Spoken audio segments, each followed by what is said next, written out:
Hi guys, it's Louise and welcome to my channel. It is extremely late in Minnesota where I'm at right now. It's currently 2:01 in the morning, but I really just wanted to make a first impressions video on Paul's new album, The Boys of Dungeon Lane.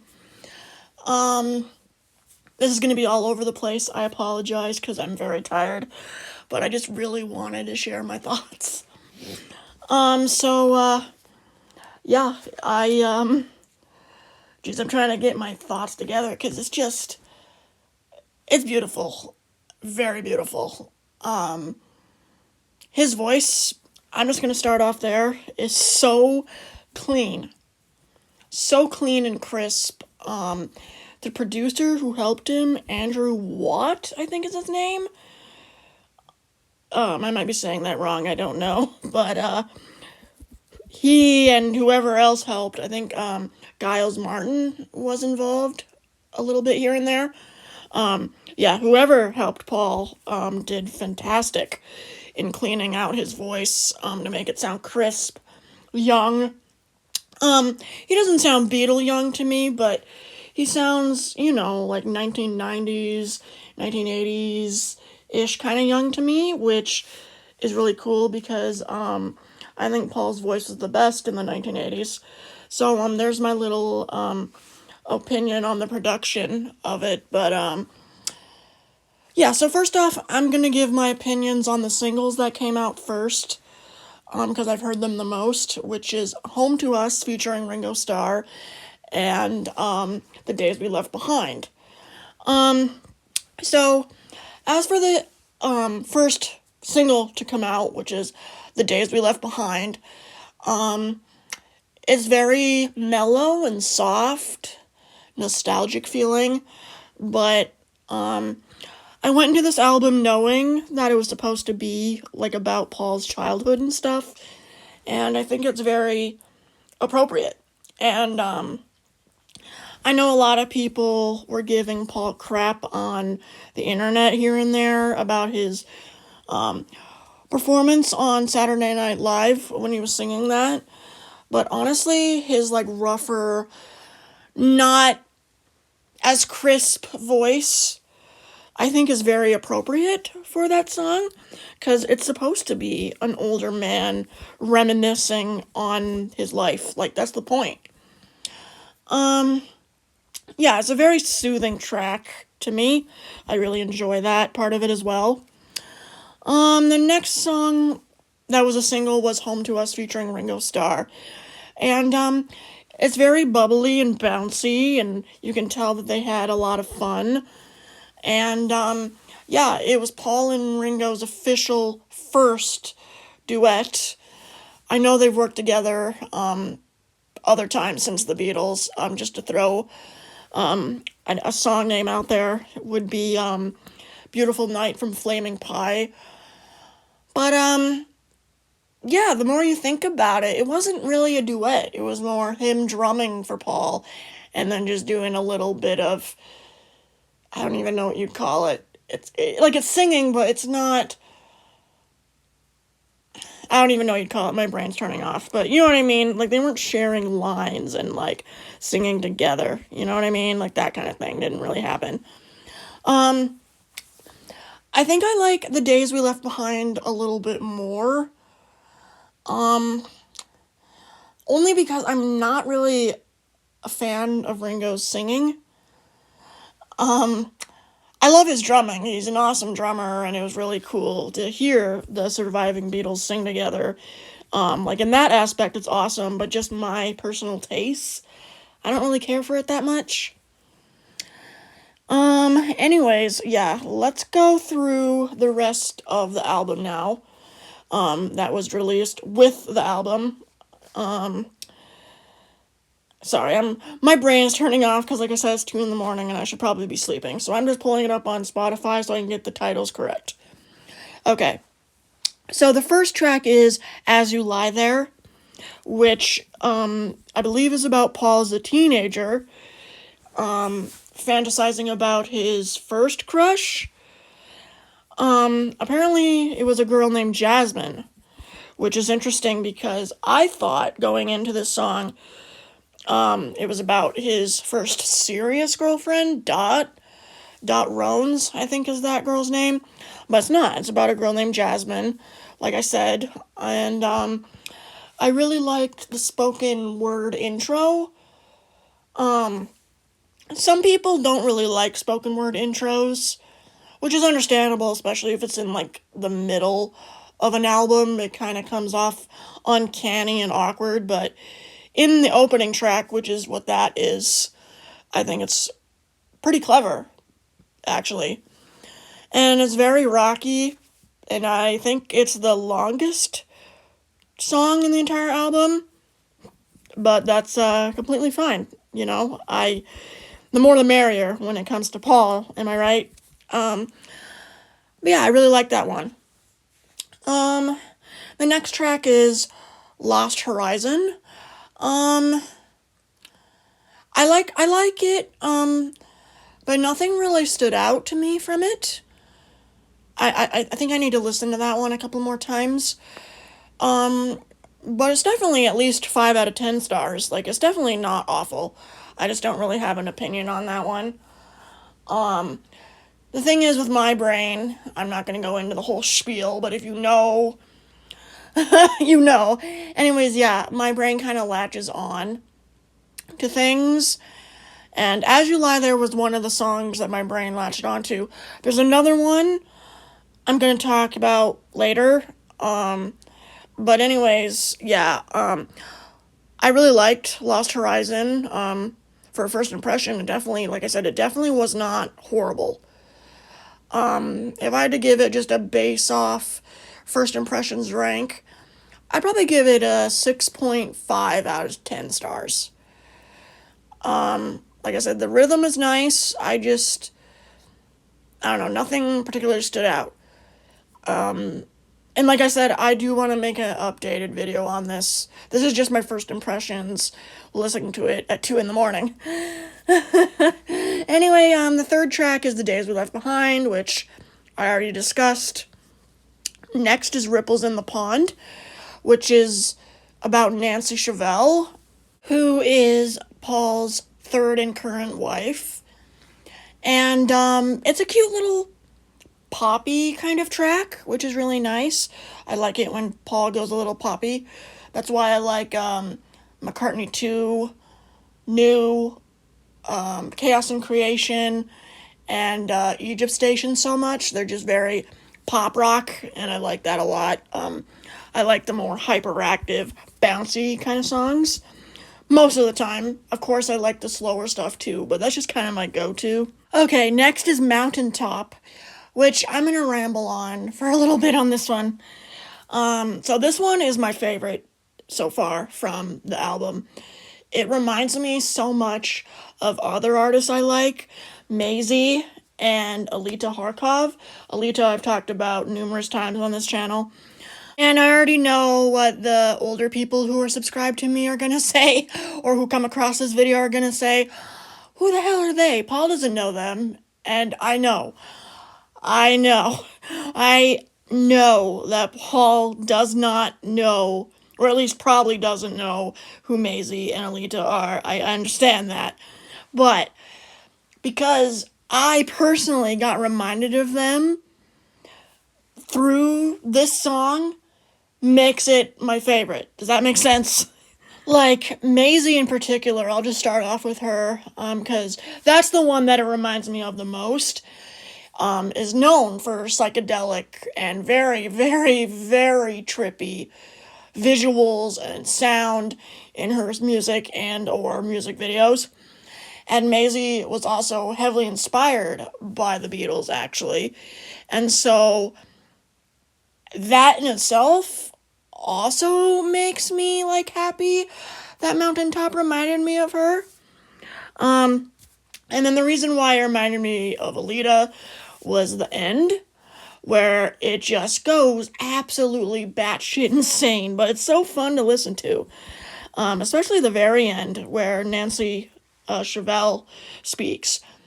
But it's edited in a crazy way. Like, I had to listen to that part like 5 times, because it's like edited At least I think it's edited. Maybe it's not, but it sounds edited where Nancy is like warped with Paul talking, and then it's like lower pitch, or as some people who are Gen Z like me would say, decor. But it's really cool sounding, and I also like that Nancy Chevelle was included in this album, because as far as I'm aware, she hasn't been included in any of Paul's stuff since they've been together.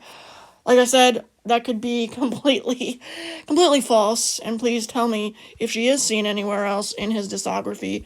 But to my knowledge, this is the first time, so that was really cool to see. And it was creatively done, too, to kind of keep her privacy intact. I don't know, it was just really cool. I enjoyed that so much. And for those who don't know who Maisie and Alita are, I want to suggest some songs to listen to if you're interested. I would recommend Korean Karaoke Bar by Alita, I Look Good by Maisie, Dum Dum by Maisie, She Bangs Like a Fairy on Acid by Alita, Mentally Not Here by Alita, Sour Switchblade by Alita, Life is a Long Goodbye by Maisie, I'm a Menace by Maisie, and I Hate Everyone But You by Alita. I think those are ones that I think would be a really good place to start off if you're curious about them. Anyway, yeah, I'm sorry if that rambling was all over the place and confusing. Just know that Mountaintop is my favorite of this album, okay? Okay, next is Down South, which, from what I've heard, is about Paul's memories hitchhiking with George Harrison when they were teenagers. And it's a lot more of Paul's real voice, and what I mean by that is it doesn't seem edited much, if at all. It's a lot more, what's the word I want to say? Grizzly. I don't know why that came to my mind. I don't know, like, his older voice, like, I don't know, like how he sounds when you see him in concert, I guess. I don't know why I said grizzly. My brain is fucking dead. Anyways, yeah, I like it though. A lot of people give him crap for his older senior voice, but in some songs like this, I really enjoy it. I think it fits, again, with the same thing that I was saying about The Days We Left Behind. These reminiscing songs, I think it's so appropriate to have his voice as it is now, not edited. And if it is edited, not much.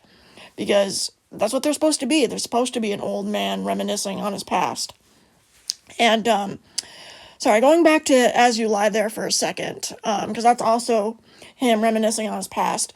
I like how that's more clean and crisp and raw, trying to make him sound more young, because it's about a young teenage boy's fantasies, sexual fantasies. I'm just going to put that out there. That's the interpretation I had about having your first crush. And you're going to get a little more hyperactive and loud and bombastic or boisterous when you're thinking about that stuff, especially if you are or were sexually active, I guess.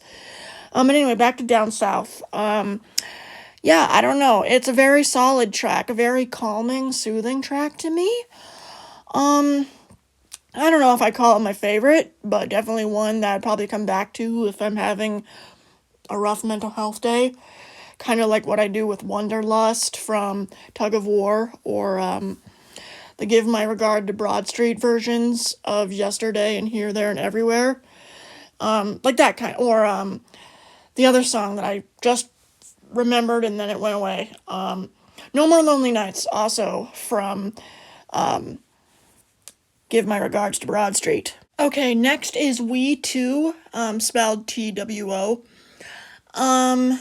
This is a lot like Lost Horizon, where I liked it, but I don't really have, like, notes or anything memorable about it. I need to listen to it a couple more times to really have an opinion.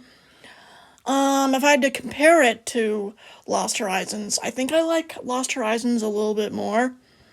Again, mainly because I like the more fast-paced kind of thing, usually from Paul. But again, like down south, We Too could definitely grow into being one that I listen to if I'm having a hard time. If I just want to listen to him and kind of calm down. And that's where I'll leave it for now. Like I said, I do want to make a more concrete, like, I want to sit down and listen to this and make notes. But this is, like, again, like, first impressions with a tired brain talking, so I apologize if that review kind of sucked. Next is Come Inside, which is another very, very rocky song. So with Come Inside, I heard a snippet on Instagram from the TikTok live that happened a couple days ago, and I really liked the snippet. But I'm gonna be honest, I didn't like it as much as I thought I would, at least based on first listen. It's still great. I still love it a lot. I just don't like it as much as I thought I would. But, this is first impression, so that could definitely change. It's definitely a very fun listen. I would definitely put it up there, like top 5 of the album. But like when I listened to the snippet, I thought it would be my favorite. But then I heard Mountaintop, and then I heard As You Lie There, and I'm like, nope, I'm sorry, you're not my favorite. At least not right now. Okay, next is Never Know. I'm gonna try to lower my voice because my caregivers are asleep and it's 2:30 in the morning, but I'm just so excited about this album.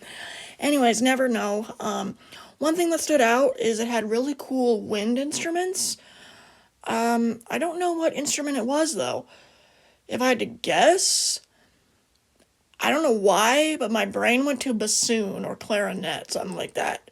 But it could be something completely different that I don't even know. But that's what it sounded like to me, and that was really cool. I like when Paul does woodwinds. He used them in Chaos and Creation. At least that's what's coming to my mind. God, what song was that? I think it's Jenny Wren that he does. I think. And like I said, I apologize if I'm getting facts wrong. I am very tired myself. I'm just trying to do this because I'm so excited. And I want to talk about it while I'm excited. But yeah, the wind, the wind instruments are really cool, and that really stood out. Other than that, again, like Lost Horizon and We Too, and that kind of area. It could grow on me as a song that I listen to when I'm, struggling, like I said. But I still think out of those, like, more forgettable ones, I think I still like Lost Horizon the best out of the more forgettable ones. Okay, I do want to take a drink of my milk real quick.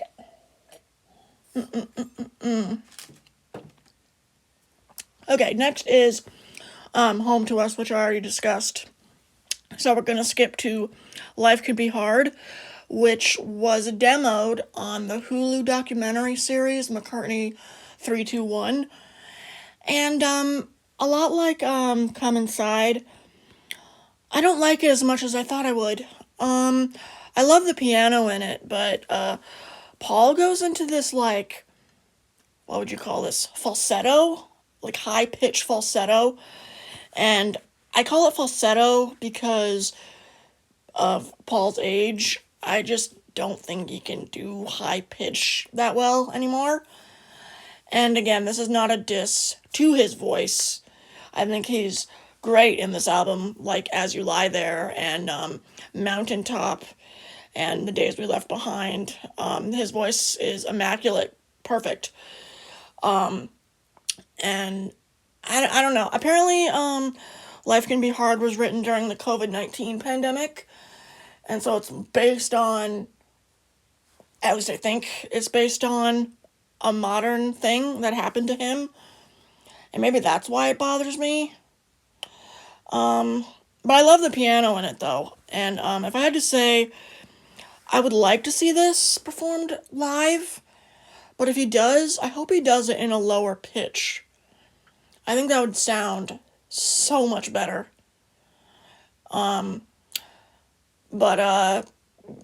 Yeah, that's probably where I'm going to leave that. Okay, so next is First Star of the Night. And this one is probably the hardest to talk about. I really liked it. The intro that it had, it was talking about it being rainy in a place where he was during tour at some point. I'm assuming the Got Back tour, like the beginning of it, like the 2022 or 23 leg. And it's definitely more lullaby type, which again could grow on me as a song that calms me down if I'm having a rough time. But as a standout, very meh. Alright, so we have two more songs. The next one is Salesman Saint, which is about Paul's parents. His dad was, I think, a cotton salesman, and then his mom was a midwife. And the thing that stands out in this song to me is the wonderful horns that are in there. It's very orchestra and loud and big jazz band, which is also really cool because Paul's dad in the 1920s was in a jazz band. So it's kind of paying tribute to that, which is really cool. And lastly is Mama Gets By, which going into it I thought would be about Paul's mother, but it's not. It's actually based off a fictional story that Paul made up. And I like it. I will say though, the lyrics caught me off guard. Mama gets by and Papa gets high. And I might be wrong on this, but I think at the very beginning it says Mama gets by while brother gets high. I need to listen to it a few times to see if it changes or if it is Papa the whole way through. But that's just what I heard. Yeah, I really like the piano in it. I think it works really well for a closing track. And yeah, those are my thoughts on the tracks. I'm very sorry if this was all over the place. I am so tired and I need to go to bed. And like I said, I do want to make a video at some point. I don't know when I'm going to do it, but at some point where I actually have notes about each one to give more proper feedback on them. Like Lost Horizon, Ripples in the Pond, We Too, and Never Know, and First Star of the Night. I feel bad that I don't really have opinions on them. But I do want to say, I don't hate any of these tracks. They're all worth a listen. And I can't wait to go to Barnes & Noble tomorrow and get the gold disc, the exclusive gold from Barnes & Noble. Yeah, I'm really excited for this album, and I'm so glad that's good. I don't know if I'd call it Paul's best. I mean, there's a lot of competition, you know, McCartney, Band on the Run, Red Rose Speedway, New, Chaos and Creation, Egypt Station. You know, there's a lot of competition, and that's just his solo stuff. We're not even talking about the Beatles. So, yeah, this is definitely, if I had to describe it in a short sentence or a couple of words, I would have to say a grower. It'll definitely grow on you. And I'd also say surprise, because I'm gonna be honest, I was kind of scared that it would just be slow all the way through, which is fine, but like I said, I like the more bouncy Paul McCartney. And, like, I like listening to him when I'm in the car going to the doctor, for instance. Which, actually, I wanted to bring up, actually. Sorry, this kind of has nothing to do with anything, but I just want to bring it up, to close this off. I was actually at the hospital, on March 26th when Paul announced this album and The Days We Left Behind dropped. And I was in the waiting room, actually, waiting to talk to, what was it? I think it was the vascular doctor about my blood clot. And, I was in the waiting room scrolling on YouTube, and the notification just came up about this, and I listened to it because I had my headphones on. So I was in the hospital listening to this, and well, that song, I should say, and I just got such an immense feeling of everything is going to be okay. And yeah, I don't know. I just want to thank Paul McCartney for doing that for so many people for so many generations. I mean, I'm only 25, you know. I wasn't around when he was in the Beatles. I wasn't around for Wings. But in ways though, I feel like I was. I don't know if that makes sense at all, but I feel like I was in some spiritual sense. And in some spiritual sense as well. I feel like he was there for me on that day when I went to the doctor because it sounds like things are getting better. I mean, it's a long road, but I don't know. This album just has the potential to grow on me as a safe album, and maybe that's why I can't really form an opinion because some of those songs maybe aren't meant to have opinions for me. They're just there to have Paul's voice to calm me down, and that's it. But yeah, I'm gonna end this video and try to go to bed because it's almost 3 in the morning and I'm very exhausted. But look out for a future video where I actually discuss these more properly.